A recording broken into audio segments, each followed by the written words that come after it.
안녕하세요. 오늘은 아주 오랜 그리움의 세월 끝에 아들을 만나게 된 애틋한 모정의 사연 준비했습니다. 한 여성의 굴곡진 삶과 마침내 아들과 만나게 된 감동적인 사연. 궁금하시죠? 그럼 지금 당장 출발해 볼까요? 저는 톡톡사연 박주환입니다.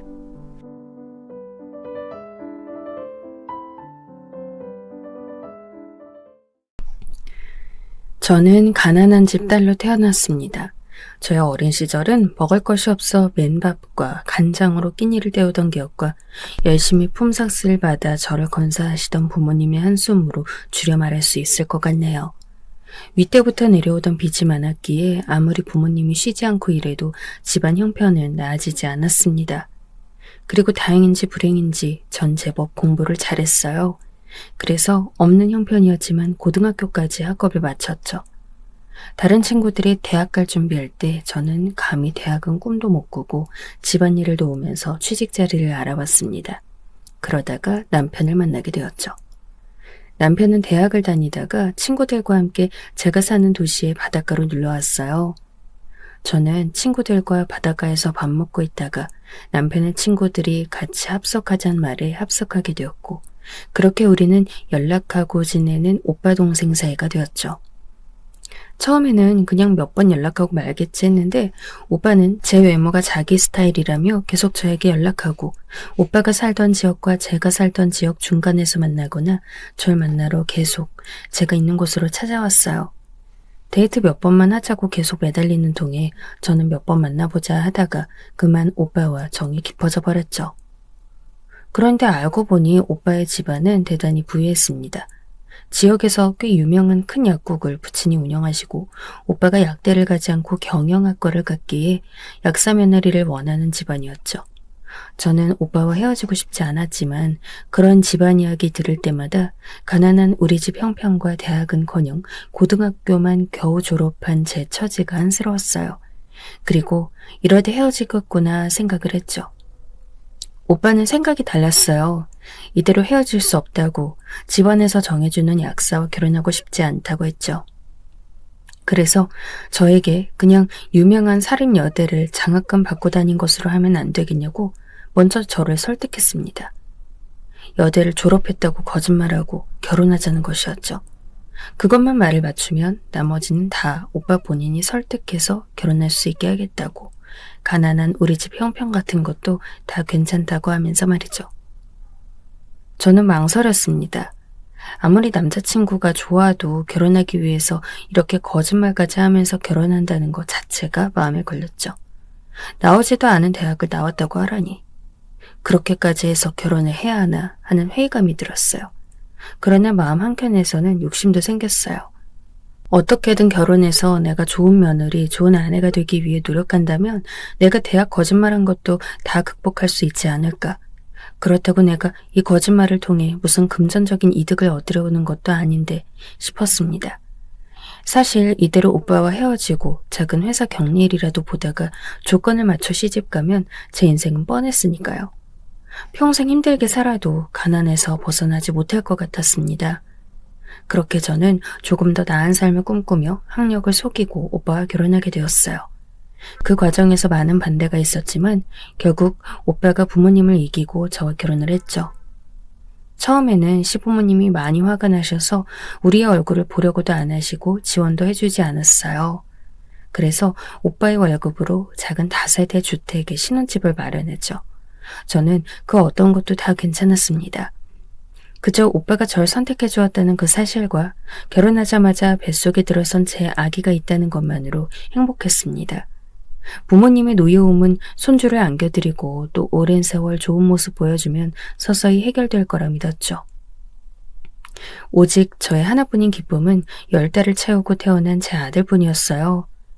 우리 부부는 아들의 이름을 집안의 돌림자인 태자를 써서 태공이라고 지었습니다.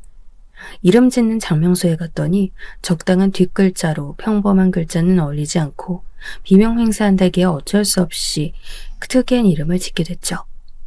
저는 예쁜 이름을 짓고 싶었는데 돌림자니 수명이니 팔자니 말이 많아 결국 제 뜻으로 아들 이름을 지을 수 없어 많이 아쉬웠습니다. 아기가 태어나자 그래도 시부모님은 아기 낳느라 애썼다는 말도 마지못해 해주시고 그나마 왕래도 생겼습니다. 전 감사하고 또 감사했죠. 시부모님을 잘 모시고 제 본분을 다해 열심히 헌신하겠다는 생각뿐이었어요. 그러나 제 결혼 생활은 저의 다짐과는 반대로 이상한 방향으로 흘러가기 시작했습니다. 바로 남편의 변심이 그것이었죠.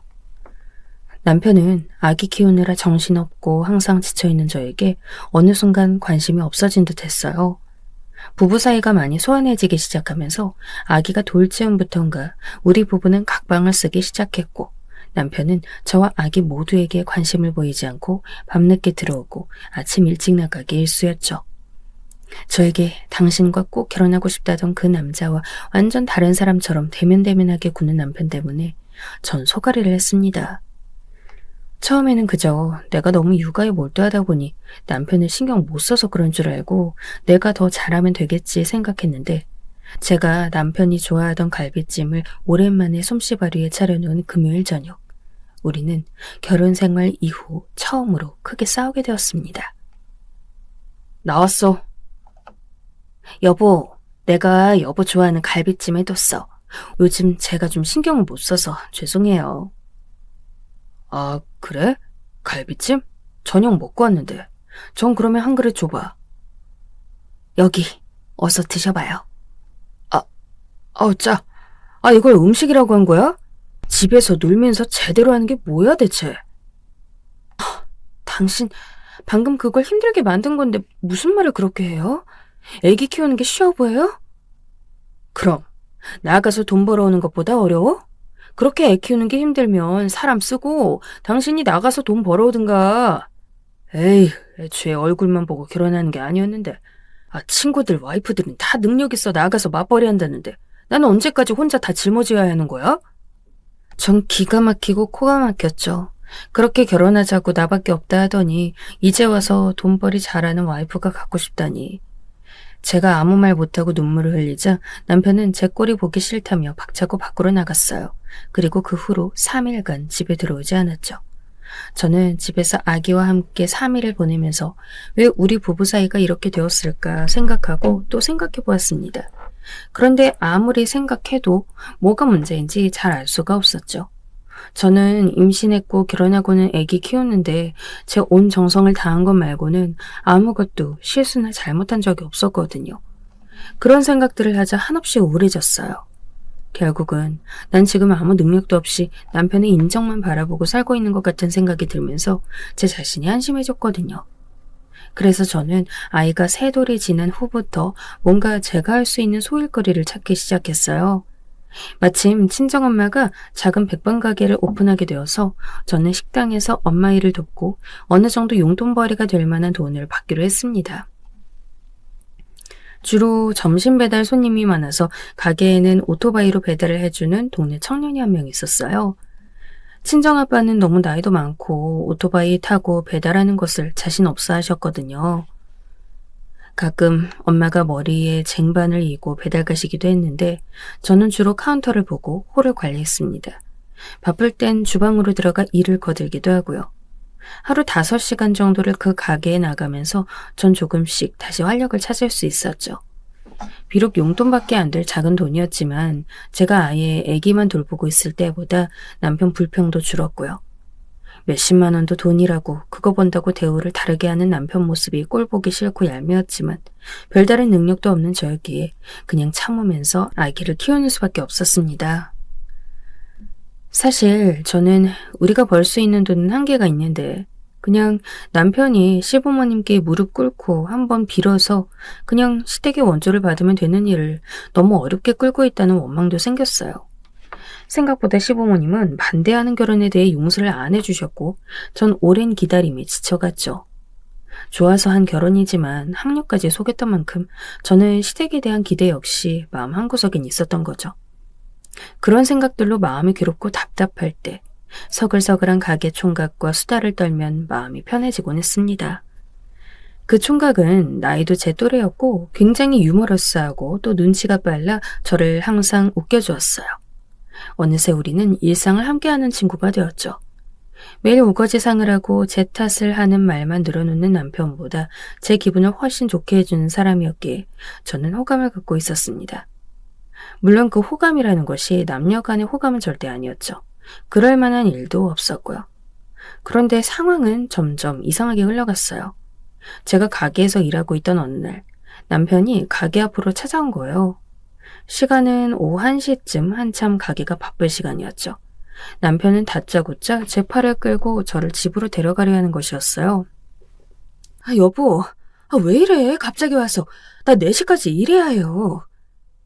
잔말 말고 따라와. 김서방? 무슨 일인가, 김서방? 저는 그렇게 엄마가 걱정스럽게 쳐다볼 정도로 강제로 남편에게 끌려 집으로 가야 했어요. 집 가는 동안 남편은 내내 숨을 씩씩거리더군요. 마치 뭔가에 크게 화가 난 사람처럼요.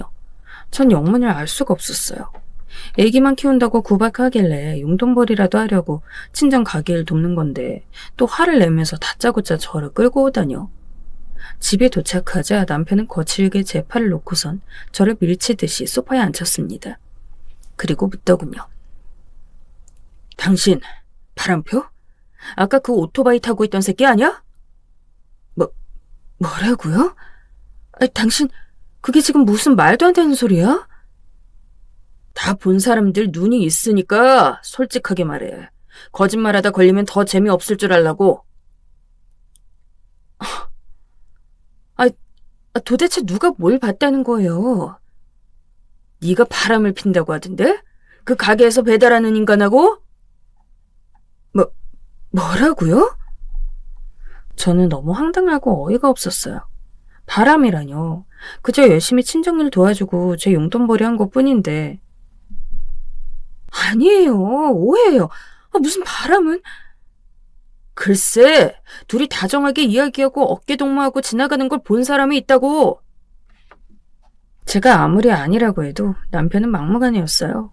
저는 계속 아니라고 했지만 남편은 믿어주지 않고 계속 절 의심의 눈초리로 바라보았죠. 정말 바람이 아니라면 친정 가게에서 일하는 걸 그만두라고 했어요. 결국 저는 남편과 신랑이 하다가 친정 가게에서 일하는 것을 그만두고 말았습니다. 그러나 의처증이라는 게 한 번 생기니 끝이 없었어요. 남편은 계속 절 의심했죠. 집 앞 마트에 있는 남자 사장님과 왜 웃음을 낄낄거리냐는 둥, 방금 저 남자 쳐다보지 않았냐는 둥 별의별 트집을 다 잡으면서 저를 남자의 환장한 여자로 만들었어요. 그런데 여러분, 그런 말 들어보셨어요? 자기가 바람 피우는 사람들이 배우자 단속을 더 심하게 한다고요. 본인이 그러니까 다들 그런 줄 알고 말이죠. 네, 그래요. 실제로 진짜 바람을 피우고 있던 것은 바로 남편이었습니다. 남편은 저에게 그걸 딱 걸리고 말았죠. 어느 비 오는 늦은 저녁이었어요. 남편이 귀가가 너무 늦어서 저는 집 앞 어귀에 마중 나갔어요. 가로등 불빛에 의지해 남편을 기다린 지 1시간쯤 되었을까. 골목 끝에 사람 그림자가 어른거렸습니다. 자기야, 오늘도 있네? 집에 들어가서 답답해도 나 생각해도 꼭 참어? 응? 에휴, 내 맘 알아주는 건 너밖에 없다. 내가 곧 정리할 거니까 기다려, 어? 그럼 나 우리 어느 동네 살림 차릴지도 알아봐놨어. 부동산 아저씨가 우리 살 곳 싸게 사줄 곳이 있대. 그래? 이제 꼴 보기 싫은 여편네하고 애새끼만 치워버리면 되겠네. 아휴, 하루 종일 빽빽 울어대는데 진짜 미치겠다니까. 나 닮은 구석도 하나도 안 보이고 다른 놈 씨 같기도 하고 정 떨어져 진짜. 조금만 참자, 응? 나만 믿어. 뽀뽀. 그렇게 제 남편과 어떤 여자는 골목에서 스킨십을 하고 있었어요. 전 너무 당황해서 숨어서 그들을 지켜볼 뿐이었죠. 멍하니 입 벌리고 있는 제 눈에서 어느새 눈물이 줄줄 흘러내리고 있었습니다. 도대체 나에게 그런 거짓말까지 시키면서 결혼은 왜 한 걸까? 오만 가지 생각이 머리를 스쳐갔어요. 저는 골목 어귀에 한참 서서 멍하니 있다가 일단 슈퍼에 가서 고무장갑을 한 개 샀습니다. 그리고 집으로 돌아왔죠. 애 놔두고 어디 다녀왔어? 아, 당신 왔네. 슈퍼에 잠깐 고무장갑 사려고. 나 저녁 먹고 왔어. 피곤해서 잘게. 애 깨서 울면 나가서 재워. 여보. 남편은 아까 그 여자와 나누었던 말처럼 여전히 나를 부정한 여자로 생각하고 남편과 나 사이의 아이를 다른 남자의 자식이라고 생각하는 건지 저에게 눈길도 주지 않았어요. 그렇게 저는 아기가 유치원 갈 시기가 될 때까지 남편의 의처증에 시달리며 아니라고 매달리고 또 남편의 바람을 모른 척 눈 감아야 했습니다. 다행이라면 다행일 수 있었던 것은 그래도 시댁 부모님은 점차 마음을 풀어주셔서 아기를 데리고 왕래하고 지냈고 경제적으로 조금 원조받을 수 있었다는 점입니다. 그러나 좋은 집안 조건에 홀려 결혼했지만 막상 같이 사는 사람인 남편과 사이가 회복되지 않자 지옥이 따로 없었어요. 집안에서 우리가 나누는 대화는 애정이 하나도 없는 대화뿐이었고 남편은 항상 절 의심하고 또 의심했으며 끝없이 바람을 피웠죠. 그러던 중이었습니다. 동네 소아과에 갔는데 아기가 말을 잘 못하는 편인 것 같다며 개월수에 맞게 단어의 개수가 있는데 너무 어휘 구사력이 떨어진다고 소아과 의사 선생님이 발달 검사를 좀 자세히 받아보는 것이 좋겠다는 말씀을 했어요. 저는 조금 겁이 났지만 그래도 물 마시고 싶다거나 자신이 원하는 게 있을 때 의사 표현은 잘 하는 편이니 괜찮겠지 하며 검사를 진행했는데 언어 치료를 받아야 한다는 소견을 받았어요. 자폐 같은 질병은 아니지만 말이 많이 늦은 편이고 언어로 표현하는 것을 잘 못하고 있어서 그걸 하기 위해선 다양한 언어적 자극을 주고 언어 치료를 받아야 한다고 했죠. 저는 아이가 곧 학교 가야 하는데 잘못될까봐 전전긍긍했습니다. 시댁에 말씀드리고 좋다는 대학병원 교수님을 찾아다니고 다양한 언어치료 센터를 다녔어요. 그런데 센터 의사 선생님 중에 정말 우리 애를 많이 걱정하고 신경 써주시는 선생님이 계셔서 저는 그분과 아이 이야기를 개인 연락처로 몇 번 주고받곤 했어요. 지금 생각해보면 말도 안 되는 일이지만 그 의사분 역시 좋은 마음으로 개인 연락처를 알려주셨을 거라고 생각해요. 저 역시 다른 뜻은 없었고요. 그런데 당신 핸드폰으로 어떤 의사 나부랭이랑 연락하고 있더라? 수시로 태공이 이야기하면서 낄낄대던데 태공이 아빠냐 그 새끼가? 당신 무슨 말을 또 그렇게 해? 나도 더 이상은 못 참겠다. 애가 말도 못하고 아픈데 엄마란 인간이 하는 짓이 이따위야? 애 놔두고 꺼져. 이 집에서 나가라고. 당신 무슨 말이냐고요 그게? 못 알아들어? 이혼하자고. 양육비 내놓고 그냥 너 혼자 나가. 태공이는 내가 부모님하고 잘 키울 테니까. 잘못했어요 여보. 잘못했어요. 전 그렇게 바람 피운 걸로 누명 쓰고 쫓겨나듯 이혼하게 되었어요. 소송하면 아이의 양육권을 받아올 수 있다는 걸 알았지만 저는 언어 치료에 많은 돈이 나가야 하는 태공이를 제가 데리고 가서 잘 치료받게 할 자신이 없었죠. 저도 친정도 능력이 없었으니까요. 아마 태공이가 멀쩡한 아이였다면 제가 죽어도 데리고 왔을 텐데 그래도 부자 시댁이 있으니까 아이는 잘 돌봐주겠지 하는 생각으로 저는 눈물을 머금고 그 집에서 치욕스럽게 쫓겨났습니다. 남편은 이혼 과정에서 시부모님에게 제가 의도적으로 시댁 돈을 노리고 들어왔다면서 여대 나왔다고 속인 일에 대해 말했고 시부모님은 그 부분에서 너무 충격받아 제 이야기는 듣지도 않고 결국 우리를 이혼시켜버렸죠. 전 한동안은 아무것도 할 수 없을 정도로 힘들었어요. 잠이 들었다가 잠에서 깨면 태공이가 엄마 찾는 소리가 들리는 것 같아 아이를 찾아 온 집안을 헤매다가 내가 아이를 놔두고 이혼했다는 사실이 기억나면 집을 나올 때 가지고 왔던 아이 옷가지와 장난감을 끌어안고 오열했습니다. 아기를 보지 못한다는 것, 내 뱃속으로 낳은 내 자식을 볼 수 없다는 고통이 저를 어둠 속으로 끌고 들어가는 것 같았죠. 그저 밥을 먹을 때도 화장실 갈 때도 잠을 잘 때도 아기가 너무 보고 싶었습니다. 남편에게 양육비를 한동안 주기 힘들 것 같다고 했더니 그럼 애 볼 생각도 하지 말라고 전화를 끊어버리더군요. 저는 우리 아들 얼굴 봐야 했습니다. 이대로 아이를 보지 못한 채 혼자 살아갈 순 없었죠. 그래서 전 일을 다시 시작했어요. 청소일이었습니다. 입주 청소 전문 업체에 취직을 했어요. 청소일이 없는 날엔 친정 식당에서 일했죠. 그렇게 뼈 빠지게 일하고 겨우 양육비를 매달 대줄 형편이 되어 전 남편에게 연락을 했어요. 그런데 지금 거신 번호는 없는 번호입니다. 전화는 연결되지 않았어요. 이혼한 지 6개월밖에 되지 않았는데 남편의 전화는 되지 않았고 계좌번호 역시 잘못된 번호라고 나왔어요. 시부모님 약국 쪽으로 문의해보니 약국을 처분하셨단 말만 할 뿐이었죠. 남편과 남편 가족, 그러니까 저의 예전 시댁은 갑자기 모든 연락이 끊긴 채 사라지고 만 것이었죠. 전 미칠 지경이었습니다. 태공이를 볼 그날만을 기다리면서 죽고 싶은 마음을 추슬러 억지로 일하고 양육비 마련하고 아기를 볼 생각으로 버티고 있었는데 우리 아들은 도대체 어디로 가버린 것일까요? 그 후로 저는 시댁 소식을 수소문하러 다니기도 하고 혹시 태공이가 다니고 있진 않은지 유치원에 무턱대고 전화해보기도 하며 아무런 삶의 희망도 없이 자식 잃은 어미의 마음만을 가지고 살아갔습니다. 하루하루가 고통이었고 그냥 죽어야 끝나겠다는 생각을 계속하게 되어 정신과 상담도 받고 살기 위해 노력했어요.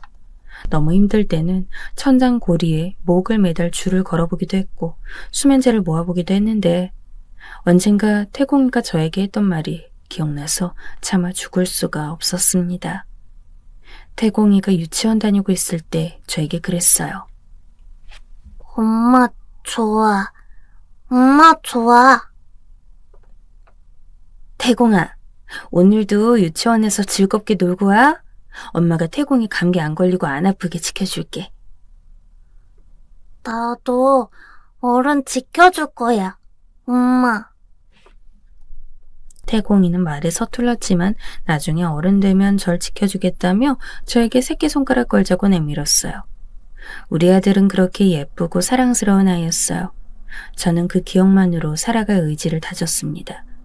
아무리 못난 어미가 엄마 자리 빼앗기고 쫓겨났어도 나중에 어른 되어 날 지켜줄 태공이가 클 때까지 어떻게든 이 세월을 내가 버티고 이겨내리라.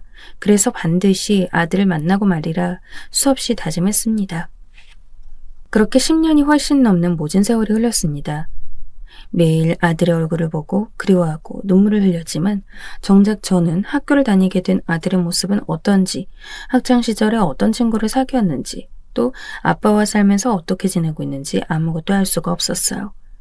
친정 식당에 백반 먹으러 온 중학생이 있으면 그저 두둑하게 밥과 반찬을 주며 우리 아들도 이렇게 밥 잘 먹겠지 그런 생각을 하고 또 아들이 고등학생이 되었을 무렵에는 고등학생들 지나가는 것만 봐도 혹시 우리 아들이 저 안에 있진 않을까 그런 생각들을 하며 살아갔습니다. 그리고 아들이 20살이 넘는 세월이 됐을 땐 점점 아들에 대한 기억이나 모습이 흐려졌죠. 그게 참 슬펐습니다.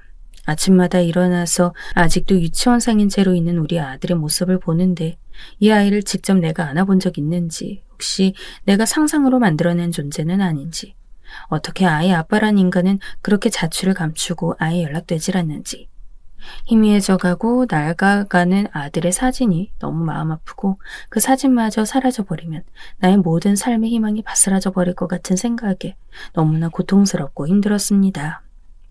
전 악착같이 살아왔지만 아들을 보지 못함으로써 제 인생은 아무런 의미가 없었어요.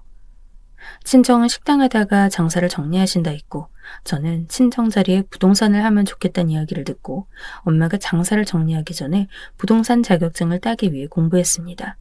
처음에는 1년이면 되겠지 하고 단순하게 생각해서 준비했는데 이 부동산 공인중개사 자격증 시험이라는 게 만만치 않더군요. 1차 시험이 민법과 학개론이라는 과목이었는데 이 과목들만 해도 암기할 내용이 어마어마해서 공부하는데 무진 애를 먹었어요. 나중엔 그냥 부동산 자격증 따겠다는 생각 자체를 버려야 하나 그런 마음도 들었죠. 한편 우리 아들도 고3을 지나왔으니 고3 때 이렇게 힘들게 공부했을까 그런 생각도 들었어요. 항상 생각의 끝에는 아들이 있었어요. 그리고 그렇게 아들 생각이 나는 날에는 다시 힘을 내어 공부할 수 있었죠. 언젠가, 혹시 모를 그 언젠가 아들을 만난다면 제가 공인중개사로서 떳떳하게 아들의 앞에 나설 수 있게 그런 사람이 되고 싶었거든요. 1년 동안 1차 시험을 공부해 겨우 턱걸이로 붙고 나서 2차 시험을 준비했습니다. 2차 시험은 공법이 문제였어요. 하나하나 일일이 암기할 것들이 산더미였거든요. 그래서 체계도를 그리고 공부하면서 진짜 고생했습니다. 그래도 그렇게 2년간 끙끙거린 결과 드디어 공인중개사 자격증을 취득할 수 있었어요. 그게 뭐라고 그렇게 기쁘더군요. 주변에서 2년 만에 딴 것도 굉장히 잘한 것이라고 칭찬 많이 해줬고 이제 부동산 차리면 되겠다는 덕담도 많이 들었습니다. 친정에서도 많이 기뻐해 주셨어요. 그리고 1년 내로 이제 식당 정리할 테니 그 자리에서 부동산을 해보라고 말씀해 주셨죠. 그렇게 저는 우리 동네에선 제법 좋은 몫의 자리에서 부동산을 시작할 수 있게 되었습니다. 간판을 달면서 소장 이름에 제 이름이 올라간 걸 보니 마음이 뿌듯했어요. 내내 아들만 그리워하며 산 제 인생에서 제가 자신을 위해 이룬 것이라곤 이 작은 부동산 사무실과 자격증뿐이었지만 그래도 뿌듯하고 기뻤어요. 문득 결혼할 때도 그냥 남편의 집안 덕을 볼 생각 말고 이렇게 내 힘으로 뭔가 하기 위해 노력했다면 좋았을 것 같다는 생각이 들었지만 이미 돌이킬 수 없는 후회일 뿐이었죠. 전 그렇게 동네 부동산 소장님이 되었습니다. 예전에 말하던 복덕방 아줌마죠. 부동산은 일종의 동네 사랑방 역할을 해서 많은 사람들이 와서 이야기를 하고 앉았다 가는데 제가 부동산 일 시작한 지 3년 정도 되니 일이 어느 정도 손에 있고 나름 동네에선 꼼꼼하게 해준다고 소문이 많이 나서 일거리도 제법 있었습니다. 거기다 최근 몇 년간 집값이 폭등했던지라 저는 제 생각보다 큰 부자가 되었어요. 하루 종일 청소일과 식당 일을 해도 돈 200~300 벌기 쉽지 않았는데 부동산은 건수 하나만 잘 잡아도 그런 돈을 벌 수 있었고 또 토지며 상가며 근처에서 인기 많은 좋은 물건들을 투자하는 사람들이 많다 보니 어떤 곳에 투자해야 할지 안목도 생기더군요. 그렇게 저는 작은 원룸 건물 하나를 장만하고 제가 살 아파트도 장만하고 점점 자산을 늘려갔습니다. 시골에 땅도 사고요. 작은 차도 한 대 샀어요. 차를 몰고 사무실로 출근할 때면 이 모든 것이 내가 스스로 노력해서 이룬 것이란 생각에 자랑스러웠습니다. 이제 아들만 만날 수 있다면 인생에 여한이 없을 것 같았죠. 하루 중 꼭 잠들기 전엔 아들의 사진을 봤어요. 이젠 20대 청년이 되어 있을 아들. 유치원생의 모습에서 어떤 인생을 겪어내며 살아왔을까 너무나 그리웠습니다. 흥신소에도 물어봤지만 시간이 너무 오래 지나서 찾아질지 모르겠단 말뿐이었어요. 아들의 이름으로 뭔가 찾아보려 했는데 나오는 것이 없다는 말만 했습니다. 그렇게 아들을 찾겠다는 희망을 서서히 제가 잃어가고 있을 즈음이었어요. 때는 여름에서 선선한 바람이 불어오는 가을로 넘어가는 계절이었죠.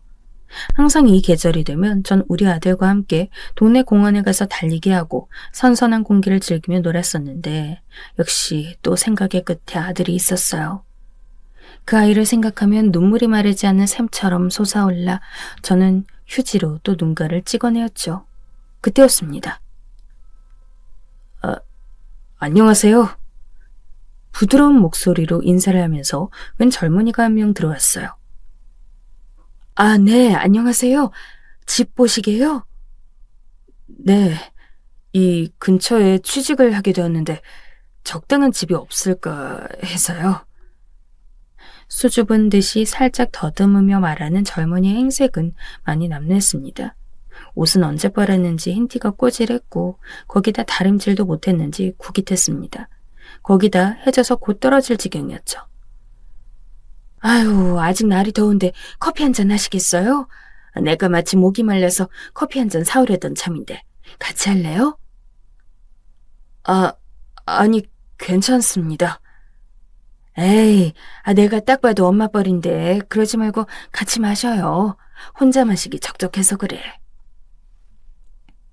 총각은 여기서 차로 20분 거리에 있는 공단에 일자리 구했다고 하며 일하면서 출퇴근할 마땅한 집을 찾고 있다고 했어요. 그리고 가지고 있는 돈이 500만 원밖에 없다며 보증금 500만 원으로 구할 수 있는 집이 있을지 조심스럽게 물어보는 것이었습니다. 아이고, 어쩌나. 이 동네는 전부 월세도 1000만 원부터 시작이야, 총각. 500만 원은 진짜 없을 건데. 오피스텔이나 아니면 다세대 주택 쪽으로 알아봐줘야 하나? 오피스텔은 좀 그런 게 제가 짐이 좀 많아서요. 그러면 차라리 다세대 주택 쪽으로 알아봐 줄까요? 월세는 얼마까지 가능해요? 50만 원까진 가능할 것 같습니다. 총각은 머뭇머뭇거리면서 돈 이야기를 했어요. 그러더니 이야기 끝에 어렵게 구한 직장인데 아픈 아버지 부양해서 빚 갚느라 돈이 없다고 했죠. 원래는 할아버지 때부터 부자였는데 아버지가 할아버지 재산을 투자받아 사업을 벌였다가 실패하는 바람에 망해버렸다고, 아버지가 무리하게 집이며 땅이며 모두 담보를 잡아서 돈을 빌려 막으려고 했기에 지금은 빚더미에 올라앉아 아픈 아버지 병원비까지 내야 하는 팔자라고 했습니다. 저는 총각의 사연이 어쩐지 짠해서 손을 꼭 한번 잡고 적당한 집을 내가 한번 찾아보겠다고 했어요. 그리고 가능하다면 월세 깎는 것도 한번 이야기를 해보마 장담했죠. 연락처 하나 주세요. 성함이... 네, 김태훈입니다. 아, 태자가 혹시 무슨 한자인가요? 별태자입니다. 어머, 우리 아들 쓰는 한자하고 같은 한자네. 반가워요. 나이도 우리 아들 또래 같아 보이고. 그렇군요. 네. 총각은 자신이 어릴 때 말문이 늦게 터져서 치료를 좀 받았는데 말을 조금 더듬는다고 하며 웃었어요. 전 그렇게 태훈 총각이 집 구하는 걸 돕게 되었죠. 지역을 조금 넓혀도 된다 하기에 저희 동네뿐 아니라 이웃 동네 부동산까지 전화해서 적당한 집이 있는지 물색했어요. 그렇게 1, 2주 뒤진 결과 괜찮은 집을 3군데로 추릴 수 있었습니다. 태훈 총각과 만나서 그렇게 3군데의 집을 둘러본 결과 태훈 총각은 마지막 3번째로 본 다세대 주택 반지하방이 가장 마음에 든다고 했어요. 곰팡이가 있을 거라고 제가 만류했지만 총각은 제가 가진 돈으로 얻을 수 있는 가장 넓은 집인 것 같다고, 주인분도 인심 좋으신 것 같고 관리비도 다른 집보다 2만 원이나 저렴하다고 그냥 여기 반지하를 계약하겠다고 했죠. 그렇게 계약서를 쓰기로 한 날이었습니다. 약속 시간 10시가 되어 태훈 총각과 다세대 주택 주인인 최영감님이 오셨어요.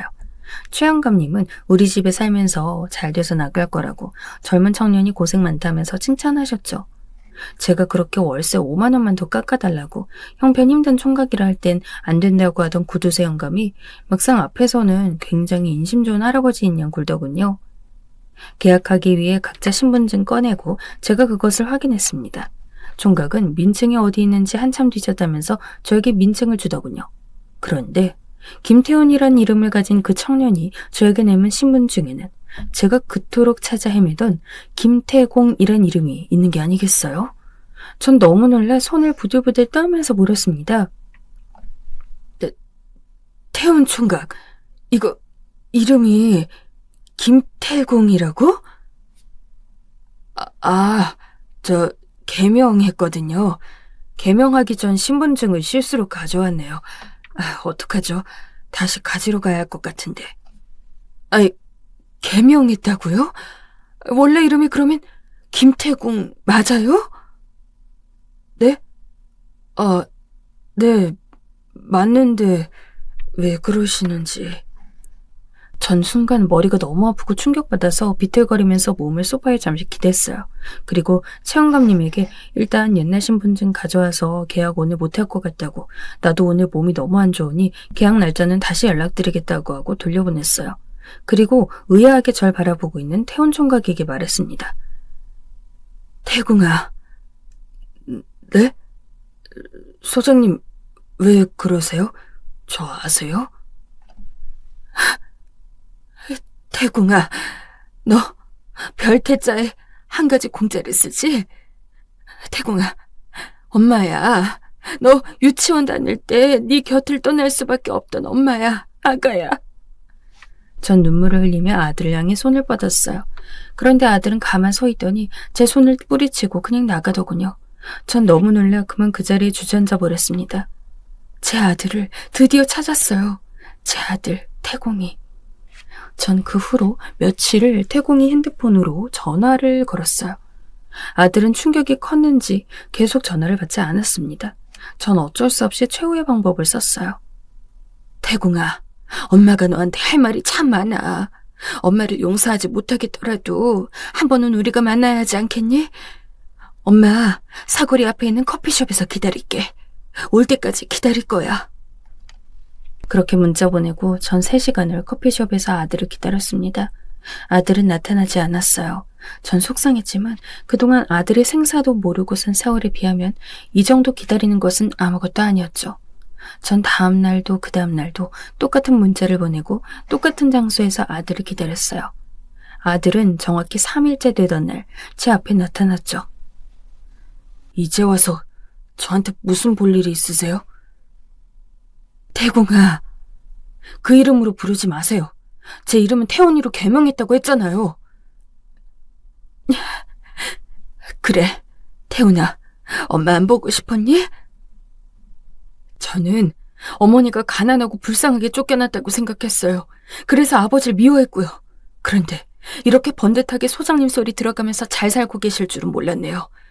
저는 어디서 어머니가 생활고에 시달려 죽진 않았을까 그런 걱정들을 했는데. 태훈아, 내가 이혼할 땐 가난했던 것이 맞아. 그래서 양육비를 한동안 보내지 못해 네 아빠가 연락을 안 받아줬고, 그렇게 시간이 지나 내가 일자리 구하고 널 보려고 양육비를 마련해서 찾아갔을 땐 이미 모든 연락처가 바뀌고 내가 자취를 찾을 수 없었던 거야. 그랬겠죠. 할아버지 약국이 사기에 휘말려 공중분해되고 아버지가 할아버지 돈을 받아 차린 농산물 가게 역시 망해버렸으니까요. 형편이 많이 안 좋았었니? 저는 어릴 때 기억은 잘 안 나지만 엄마가 항상 제 옆에서 손 잡아주고 날 지켜줬던 것은 기억나요. 그런 엄마가 한순간 사라졌고 난 아줌마들이 봐줬는데, 그러다 그것도 사라지고 혼자 시골에서 방치된 채 살아야 했죠. 아버지는 술만 마시면 고주망태가 돼서 어머니 욕을 했어요. 엄마 때문에 모든 것이 망가졌다고, 집안에 여자를 잘못 들였다고요. 기가 막혔어요. 애아빠란 인간이 나랑 애를 떼어놓다니 저런 소리나 늘어놓고 말이죠. 저는 속이 바짝 타는 것을 느꼈지만 아들의 마음을 어떻게든 돌려내야 했습니다. 어떻게 찾은 내 자식인데 이렇게 포기할 순 없었죠. 아들아, 난 하루 종일 네 생각하지 않은 날이 없단다. 네가 초등학교 가고 중학교 가고 고등학교 가는 그 모든 시간에 난 항상 너의 곁에 있었어. 네가 보고 싶어서 눈물로 밤 지새우고 항상 널 생각했단다. 언젠가 엄마를 지켜주겠다고 했지? 엄마는 널 다시 만날 그날을 위해 열심히 계산하고 재산을 모았어. 이런 엄마를 한 번만 봐주지 않겠니? 엄마는 절대로 너를 먼저 버린 것이 아니란다. 정말로 먼저 저를 버린 것이 아니죠? 그럼 우리 아들을 내가 어떻게 버려? 얼마나 오래 그리워하고 보고 싶었는데. 가슴이 문드러져서 가루가 될 정도로 보고 싶었단다, 아들. 아직도 네가 갖고 놀던 장난감을 안고 잔단다. 저는 눈물을 줄줄 흘리며 아들과 해먹은 감정을 풀어냈습니다. 그리고 최영감님께 다른 집 구하겠다고 말해놓고 아들에게 제가 갖고 있는 아파트에 살게 해주었어요. 그리고 공단 다니면서 틈틈이 부동산 자격증 공부를 하도록 했습니다. 나중에 이 사무실 너에게 물려줄 테니 열심히 공부하라고 했죠. 그리고 다달이 아들에게 용돈을 넉넉히 주고 있습니다. 아들은 처음에는 거절하는 듯 하더니 서서히 마음의 문을 열어주었어요. 아들과 데이트하고 아들과 통화하며 메일을 보내는 요즘 저는 세상의 모든 것이 감사합니다. 그동안의 고통을 듣고 결국 행복의 문에 다다른 느낌이라 할까요?